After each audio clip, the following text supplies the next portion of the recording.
শেখ হাসিনার পরিবার এবং শেখ হাসিনার সাথে যারা চুরি করেছে এই দেশে তাদের শত্রু হতে হবে। এখানে কোনো মানে খাতির করার কিছু নাই বা সবার বন্ধু হওয়ার কোনো অবকাশ নাই। এই জিনিসটা বুঝতে হবে।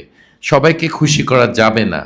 দেশের মানুষের, সাধারণ মানুষের স্বার্থ রক্ষা করলে কিছু শত্রু হবে, এই জিনিসটা মেনে নিতে হবে। তো ফখরুদ্দিন আহমদ আর মইনু আহমদ সেটা মেনে নেয়নি। তারা ইউজলেস দুইটা লোক ছিল এবং ওদেরকে সরকার এর ক্ষমতা দেওয়াটা আমাদের দেশে খুব ক্ষতি হয়ে গেছে।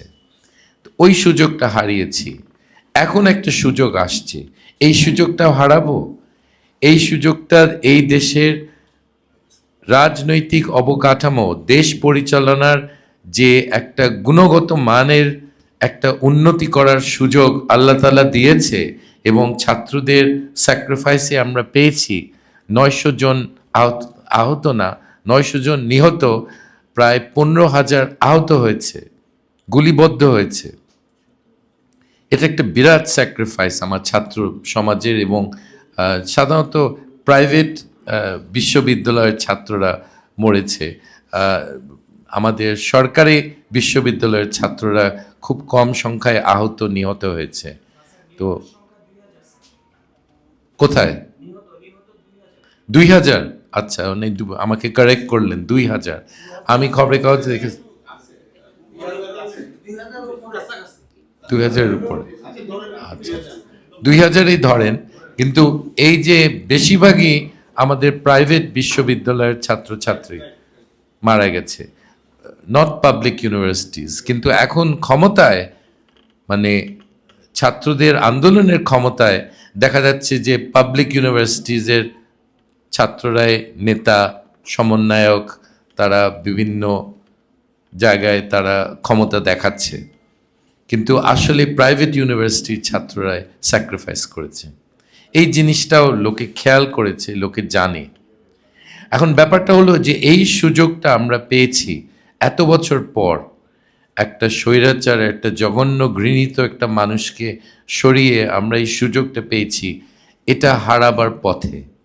এই সরকার যদি ৪ মাস হয়ে গেছে বড় কোনো পদক্ষেপ না নেয়, আমি যে কয়েকটা বিষয় সম্বন্ধে বললাম, তাহলে বোঝা যাবে যে তারা ব্যর্থ।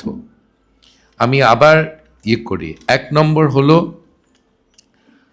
জিনিসপত্রের দামের ঊর্ধ্বগতি। এটাকে রোধ করে জিনিসপত্রের দাম কমানো তাদের পক্ষে সম্ভব ছিল আমার মতে। অর্থনীতিবিদ হিসাবে আপনাকে বলছি এটা সম্ভব। কেন সম্ভব? কারণ আন্তর্জাতিক বাজারে যেই দামে জিনিস পাওয়া যায় তার চেয়ে বড় জোর ১৫% বেশি দামে বাংলাদেশে বিক্রি হওয়া উচিত। সেটা বিক্রি হয় ৮০, ১৫০ শতাংশ দামে। দাম বৃদ্ধি করে কেন বিক্রি হবে? আমি এটা বুঝতে পারি না। অর্থনীতিবিদ হিসাবে আমার হিসাবে এটা কুলায় না। তারপরে যে টাকা চুরি হয়েছে এটা নিয়ে যে মামলা করেনি, এই ব্যাপারে আমাদের এরা চুপ, এরা কোনো একটা স্টেটমেন্ট দেয়নি। কেন কোনো মামলা হয়নি? কেন কোনো টাকা ফেরত আনার যে কি পদক্ষেপ নিয়েছো, কতদূর অগ্রগতি, এটা জনগণকে জানানো উচিত। এটা আমাদের টাকা, এটা জনগণের টাকা। এই জনগণের টাকা নিয়ে গেছে, এটা নিয়ে তোমরা চুপ, এই সরকার। আর তৃতীয় হলো সরকার একটা একটা টাইম নির্ধারণ করা দরকার যে এই টাইমের মধ্যে একটা সুষ্ঠু নির্বাচন করা সম্ভব।